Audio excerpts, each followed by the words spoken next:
নমস্কার, আমি স্বপন ইভিএম নিউজে আপনাদের সকলকে স্বাগত। আজকে আপনাদের একটা ছবি দেখাবো। এই ছবিটি হচ্ছে, দেখতে পাচ্ছেন স্ক্রিনে, ঋতীশ মণ্ডল এই লোকটির নাম। নন্দীগ্রামের বাড়ি, বাসলি থান গাংড়া হোম টাউন। বাড়ি হচ্ছে বাসলি থান গাংড়া হোম টাউন বলে একটা জায়গা আছে নন্দীগ্রামে, সেখানে এর বাড়ি বলে আমরা যা জানতে পেরেছি। এই লোকটি কন্টিনিউয়াসলি দেখে, ছবিটা দেখে আপনার মনে হবে আপাত নিরীহ একটা ভদ্রলোক, কিন্তু এই ভদ্রলোকের চেহারার আড়ালে এর একটা কুৎসিত কদাকার চেহারা আছে।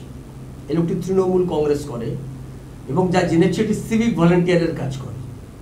ফলে দেখে আপাত, এর ছবি দেখে যে আপাত ভদ্রলোক বলে মনে হচ্ছে, আসলে এর ভেতরটা অতি কদাকার এবং কুৎসিত। এই লোকটি, এই ঋতীশ মণ্ডল, এই হিন্দু না মুসলমান জানি না, কারণ মণ্ডল টাইটেল হিন্দুও হয় মুসলমানও হয়। ঋতীশ মণ্ডল বলে এই লোকটির ফোন নাম্বারটা আপনারা একটু দেখে নিন। 9735609081 নাম্বারটা স্ক্রিনে দিয়ে দিলাম। 9735609081 এই নাম্বার থেকে কন্টিনিউয়াসলি লাগাতার শুভেন্দুর দালাল প্রথম আক্রমণ আমাদেরকে, আমরা যে কোনো ফোন আসলেই রিসিভ করি, সেটা অফিসিয়ালি করি, কখনো কখনো আমিও করি। আমরা এই ফোনটা রিসিভ করার পর শুভেন্দু অধিকারীর দালাল আমার নাম ধরে গালাগাল, কুৎসিত কুৎসিত কদাকার গালাগাল, একজন নয়, ওই ফোনে গালাগাল করার সময় আরও একজন তার সঙ্গে থাকে, আমরা দেখেছি গালাগাল দেওয়ার সময়। সেই তার পাশে দাঁড়িয়ে সেও গালাগাল করছে, সেও কখনো ফোনটা নিয়ে নিচ্ছে। নাম কিন্তু এরা কেউ বলতে চাইছিল না। আমরা অনেক দিন ধরে এটা ফলো করছিলাম, নাম্বারটা আমরা আলাদা করে সেভ করে রেখেছিলাম, কে নাম্বারটা খুঁজে বের করার চেষ্টা করছিলাম। পরে দেখলাম যে সিভিক ভলেন্টিয়ারে কাজ করে, সমস্ত খোঁজখবর ওখানকার লোকদের কাছ থেকে নিয়ে জানতে পারলাম যে এই লোকটি সিভিক ভলেন্টিয়ারে কাজ করে, তৃণমূল কংগ্রেসের একজন সমর্থক কর্মী ওই অঞ্চলে। সেই কর্মীর, এই কর্মী, অনেকে বলছেন যে এর পেছনে হয়তো কেউ মদত থাকতে পারে। আবার এই ঋতীশ মণ্ডল এর একটা স্বাভাবিক, যদি মুসলমান হয় তাহলে এর একটা স্বাভাবিক ক্রোধ থাকবে, কারণ আমরা বাংলাদেশি মুসলমান, রোহিঙ্গা, পাকিস্তান, এদের বিরুদ্ধে আমরা কথা বলছি। আমরা ভারতবর্ষকে গড়ার ক্ষেত্রে মুসলিম, এই যে বাংলাদেশি মুসলমান, তাদেরকে বের করে দেওয়ার কথা বলছি। এসআইআর নিয়ে রোহিঙ্গাদের বের করে দেওয়ার কথা বলছি। ফলে এই যদি মুসলমান হয় তার কারণেই এর গায়ে লাগবে, স্বাভাবিক কারণে এর সমস্যা তৈরি হবে এবং সেই সমস্যা থেকেই হয়তো গালাগাল করছে। গালাগাল করার কারণ কিন্তু আমরা আবিষ্কার করতে পারছিলাম না। বারবার এই নাম্বার থেকে ফোন করে, হোয়াটসঅ্যাপ কলে ফোন করে গালাগাল করার চেষ্টা করা হয়েছে এবং পরে আমরা যেটা বের করতে পারলাম যে এই লোকটি নাম ঋতীশ মণ্ডল এবং এই কাজটা করছে এবং শুভেন্দু অধিকারীর দালাল এই শব্দটা ব্যবহার করছে। কারণ আমরা রাজ্যের দুর্নীতির বিরুদ্ধে কথা বলছি, এই রাজ্যের যত দুর্নীতি হচ্ছে সেই দুর্নীতির বিরুদ্ধে আমরা কথা বলছি। সেই কথা আমি যেমন বলছি আর অনেকেই বলছে, এবং সেই কথা আমরা যেমন বলছি তেমন বিরোধী দলগুলোও বলছে। সেই বিরোধী দলগুলোর মধ্যে বিরোধী দলনেতার কথার সঙ্গে কোনো কোনো জায়গায় আমাদের কথার মিল আসছে, আমাদের কথার সঙ্গে বিরোধী অন্য রাজনৈতিক দলগুলো যেগুলো পশ্চিমবাংলায় রয়েছে তাদেরও বহু জায়গায় কথার মিল পাওয়া যায়। তাহলে সবার সঙ্গে, যার সঙ্গেই কথার মিল পাওয়া যাবে তার সঙ্গেই তারই দালাল বলে যদি আপনাকে দেখে দেওয়া হয়, তাহলে তো আমাদের একটা প্রতিবাদ করতেই হয়। যদি এই বিষয় নিয়ে আমরা রিপোর্ট করেছি, প্রশাসনের কাছে গোটা বিষয়টা নিয়ে আমরা রিপোর্ট করেছি, আমরা জানিয়েছি যে এই নাম্বারটি থেকে কন্টিনিউয়াসলি গালাগাল করা হচ্ছে এবং তারপরে যখন আমরা নাম জানতে চাইছি, ঠিকানা জানতে চাইছি, তখন নাম ঠিকানা তারা বলছে না। তারপরে আমরা এটা উদ্ধার করতে পারলাম যেটি নন্দীগ্রামে থাকে এই লোকটি। দেখুন ছবিটা আরেকবার দেখিয়ে দিই আপনাদেরকে। ঋতীশ মণ্ডল এই লোকটির নাম, বাসলিথান গাংড়া, এর হোম টাউন হচ্ছে বাসলিথান গাংড়া, সম্ভবত নন্দীগ্রামেরই কোনো একটা জায়গা হবে হয়তো।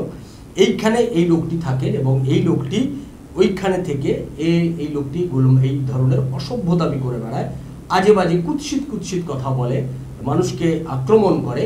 এই আক্রমণ করে ইভিএম নিউজকে থামানো যাবে না। এটা এই ঋতীশ মণ্ডল এবং তার যারা অ্যাসোসিয়েটস আছে, নন্দীগ্রামে থাকুক আর পশ্চিমবাংলার যে প্রান্তেই থাকুক, তাদের উদ্দেশ্যে আমার এই বার্তাটা দিয়ে দেওয়া। ঋতীশ মণ্ডলকে বলছি মানে একেই বলছি তাই নয়, এই গোটা বার্তা আজকে আমি এই ভিডিওর মাধ্যমে গোটা রাজ্যের সব মানুষকে দিয়ে দিলাম।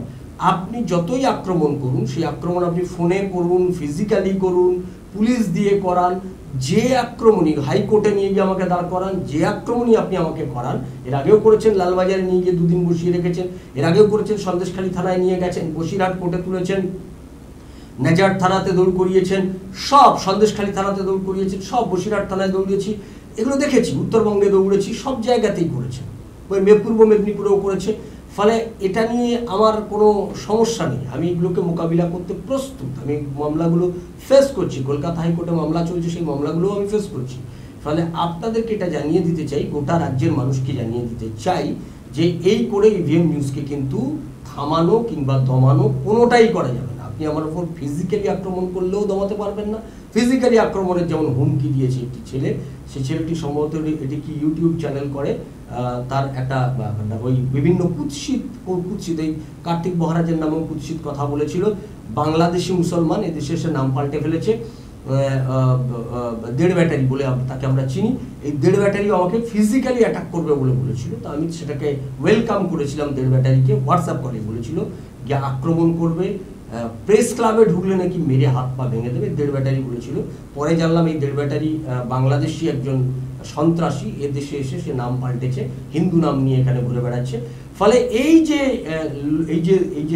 যে লোকগুলি রয়েছে, এদের বিরুদ্ধে আমরা একটাই বার্তা, এটা কোনোটাই আমাকে থামাতে পারবে না। এর আগে কয়েকদিন আগে আমরা দেখলাম যে 24 পরগনার একটি জায়গা থেকে থ্রেট আসছে, রানাঘাট বলে একটা জায়গা থেকে দেখলাম থ্রেট আসছে, ফোনে খুব কন্টিনিউয়াসলি থ্রেট করছে। তারপরে আমরা সেটা বিষয়টা নিয়ে লালবাজারে জানালাম, ফোন নিয়ে থানায় রিপোর্ট করলাম। তারপর থেকে এখন আপাতত দেখছি না, দেখলে তখন সেই বিষয়টা নিয়ে আমরা আবার ফেস করব। কিন্তু যে থ্রেটই আসুক, ফোনে আসুক, তার আগে এক সন্ত্রাসী থ্রেট করছে, সেটাও আমি আপনাদেরকে দেখিয়েছি। ফলে যে থ্রেটই আসুক, কোনো থ্রেটেই ইভিএম নিউজকে আপনি স্তব্ধ করতে পারবেন না। যতক্ষণ শ্বাস চলবে ততক্ষণ এই দুর্নীতির বিরুদ্ধে, পশ্চিমবাংলায় যে দুর্নীতি হয়েছে, পশ্চিমবাংলায় যে অপশাসন চলছে, পশ্চিমবাংলায় যে অন্যায় চলছে, পশ্চিমবাংলায় যেভাবে সাধারণ মানুষের উপর অত্যাচার করছে, এই যে আমার মুখ বন্ধ করার চেষ্টা করছেন থ্রেট দিয়ে, ফোন কল করে, এটা যদি কোনো জেলার সাংবাদিক হতো, পূর্ব মেদিনীপুর জেলার সাংবাদিক হতো, তাহলে তার বাড়ি গিয়ে আক্রমণ করে দিত। যেহেতু কলকাতায় থাকি, তাই ওই পূর্ব মেদিনীপুর থেকে এসে করতে পারবে না, সে কারণেই সাহসটা পাচ্ছে না। ফলে এই কাজগুলো আমরা দেখেছি, কিন্তু যে কাজই করুন না কেন, কোনোভাবেই ইভিএম নিউজকে আপনি আটকাতে পারবেন না। রিতেশ মণ্ডল, আপনাকে বলে দিলাম, আপনি এবং আপনার পেছনে যদি আপনার কোনো দাদা থাকে, সেই দাদাকেও বলবেন, সে যে দাদার অঙ্গুলি হেলনে আপনি এই কাজ করতে পারেন বলে আমরা সন্দেহ করছি, সেই দাদাকেও বলবেন, সেই দাদার যত ক্ষমতা আছে সমস্ত ক্ষমতা প্রয়োগ করলেও আমরা পাল্টা ক্ষমতা প্রয়োগ করবো না, আমরা আইনি লড়াই লড়বো, আমরা আইন মেনেই লড়াই করব। যদি সেই দাদা পাল্টা ক্ষমতাও প্রয়োগ করে, তাতেও আপনি আমাকে থামাতে পারবেন না, আমাদের দমাতে পারবেন না। ইভিএম নিউজ যে লড়াই শুরু করেছে, সেই লড়াই চলবে। আজকে এ পর্যন্তই, ভালো থাকবেন, সঙ্গে থাকুন ইভিএম নিউজ আপনার কথা বলে। নমস্কার।